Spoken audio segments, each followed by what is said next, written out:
ఈ రోజు పెద్ద ఎత్తున నాకు కొన్ని కాల్స్ వచ్చాయి. కారణం ఏంటి అంటే పవన్ కళ్యాణ్ గారు కనిపించట్లేదు, వరద స్థాయి ఇంత ఇదిగా ఉండి ప్రజలు ఇబ్బందులు పడుతుంటే పవన్ కళ్యాణ్ గారు ఎక్కడికి వెళ్లారు కనిపించట్లేదు అని చెప్పేసి పెద్ద ఎత్తున ఈవెన్ మీడియా ఛానల్స్ కూడా దీని గురించి డిబేట్ పెట్టి నన్ను డిబేట్ కి రమ్మని కాల్స్ చేశారు. బట్ నేను జర్నీలో ఉండడం మూలంగా డిబేట్లకు అటెండ్ అవ్వలేకపోయాను, అక్కడ చెప్పలేకపోయాను. కాబట్టి ఈ సమస్య సామాన్యుల నుంచి కూడా నాకు ఫోన్లు వచ్చాయి కాబట్టి అందరికి తెలియాలని మాత్రమే ఈ వీడియో చేస్తున్నాను. ప్రభుత్వానికి పెద్ద మనకి పార్టీ పరంగా పవన్ కళ్యాణ్ గారు మన పార్టీకి అధ్యక్షుల వారు అలాగే డిప్యూటీ సీఎం గారు అయి ఉండొచ్చు, కానీ ప్రభుత్వానికి పెద్దగా వ్యవహరించే వ్యక్తి గౌరవనీయులైనటువంటి చంద్రబాబు నాయుడు గారు.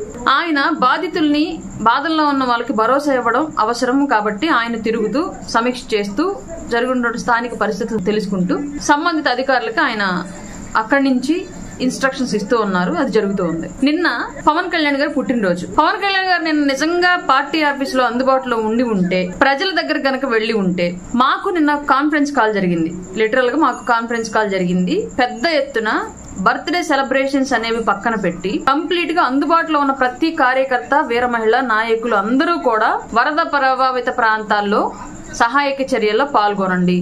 అక్కడ ఉన్నటువంటి బాధితులకు ఏం కావాలో అవి మీ శక్తి కొలది మీరు చెయ్యండి. మీ దగ్గర స్తోమత లేని పక్షంలో వేరే వాళ్ళ సపోర్ట్ తీసుకోండి, పార్టీ ఆఫీస్ నుంచి అయినా సరే సపోర్ట్ తీసుకుని వాళ్ళకి సహాయ సహకారాలు చేయండి అని చెప్పేసి క్లియర్ గా మాకు ఇచ్చిన ఇన్స్ట్రక్షన్స్. నిన్న ఆయన అందుబాటులో లేకపోవడానికి కారణం, ఆయన కనుక నిన్న మంగళగిరి ఆఫీస్ లోనో ఆంధ్రప్రదేశ్ లో కనుక ఉంటే ఎవరు ఎన్ని చెప్పినా సరే అందరూ ఆయన బర్త్డే విషెస్ కోసం బొకేలో గిఫ్ట్ లో పట్టుకుని పార్టీ ఆఫీస్ చుట్టూ తిరిగేవాళ్ళు, ఈ సహాయక చర్యల్లో కూడా పాల్గొనేవాళ్ళు కాదు. ఇది వాస్తవంగా మనం ఒప్పుకోవాల్సిన అంశం. ఆయన జనాల్లోకి వెళ్ళున్నా సరే అక్కడ కూడా బర్త్డే కాబట్టి బాధితుల బాధను పట్టించుకోకుండా అక్కడ కూడా అత్యుత్సాహం ప్రదర్శించి బాబులకు బాబు కళ్యాణ్ బాబును, జై జనసేనను, జై పవర్ స్టార్ అనో స్లోగన్స్ మొదలు పెడతారు పిల్లలు. దాన్ని మనం ఆపలేం, ఆయన కూడా ఆపలేరు. ఆ విషయం క్లియర్ గా అందరికీ తెలుసు. అభిమానం అనేది స్వచ్ఛందంగా పుట్టుకొచ్చినటువంటి అభిమానం కాబట్టి పవన్ కళ్యాణ్ గారు అంటే ఉన్న అభిమానం అది, దాన్ని ఎవరో ఆపలేరు. ఎవరికి వాళ్ళు రియలైజ్ అయ్యి ఎక్కడ దాన్ని వ్యక్తపరచాలి, ఎక్కడ దాన్ని గోప్యంగా ఉంచుకోవాలని తెలిసిన వాళ్ళు తప్ప మిగతా వాళ్ళు ఎవరు కూడా దాన్ని ఆపలేరు. అట్లాంటి పరిస్థితి అనేది నిన్న క్రియేట్ అవ్వకూడదు. ఆయన ప్రజల్లోకి వెళ్తే మళ్ళీ ఒక 10 మంది సిబ్బందికి ఈయన సెక్యూరిటీ అనేది భారంగా మారి అక్కడ ఎన్డీఆర్ఎఫ్ బృందాలతో పాటు సహాయ కార్యక్రమాల్లో పాల్గొనాల్సిన వాళ్ళు మళ్ళీ ఈయనకి అటాచ్ అయిపోయి పని తగ్గకూడదన్న కాన్సెప్ట్ తోటి నిన్న ఆయన మీడియా ముందు కానివ్వండి, ప్రజల్లో కానివ్వండి లేరు. కానీ నిరంతరం ఆయన శాఖలకు సంబంధించినటువంటి అధికారులతోటి, ఇక్కడ వరద సహాయ కార్యక్రమాల్లో పాల్గొంటున్నటువంటి అధికారులతోటి కాంటాక్ట్ లో ఉన్నారు, సమీక్షలు జరుపుతున్నారు. ఏం కావాలో ప్రభుత్వం నుంచి నిరంతరం ఆయన పర్యవేక్షిస్తూ అక్కడ సహాయ సహకారాలు అందిస్తున్నారు.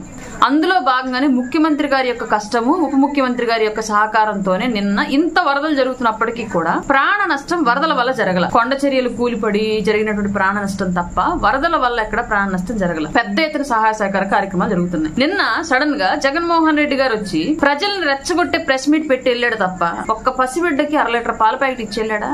ఒక్క వృద్ధుడికి ఒక మంచుల డబ్బా ఇచ్చేళ్ళాడా? ఒక గర్భిణికి ఒక అన్నం పొట్లం ఇచ్చేళ్ళాడా? బుడమేరుకి గేట్లు ఎత్తారు. బుడమేరుకి గేట్లు ఎక్కడి నుంచి వచ్చాయి తెలియదు. మేబీ జగన్మోహన్ రెడ్డి గారు గవర్నమెంట్ లో ₹1,00,00,000 వెచ్చించి దాని మీద ఒక ప్రాజెక్ట్ వచ్చి దాని గేట్లు ఏమైనా పెట్టారమో, ఆ గేట్లు ఏమైనా ఎత్తారో మనకు తెలియదు. మాకు తెలిసినంత వరకు లేదు. ఇన్ని జరుగుతూ పవన్ కళ్యాణ్ గారు ఇంత స్థాయిలో సహాయ సహకారాలు అందిస్తూ ఆయన నిరంతరము ప్రజల కోసం ఆలోచిస్తూ ఉన్నా సరే ఇంకా ఆయన శంకించడం ఏంటి నాకు అర్థం కాలేదు. ఈ రోజు పవన్ కళ్యాణ్ గారు ఈ రోజు వచ్చారు.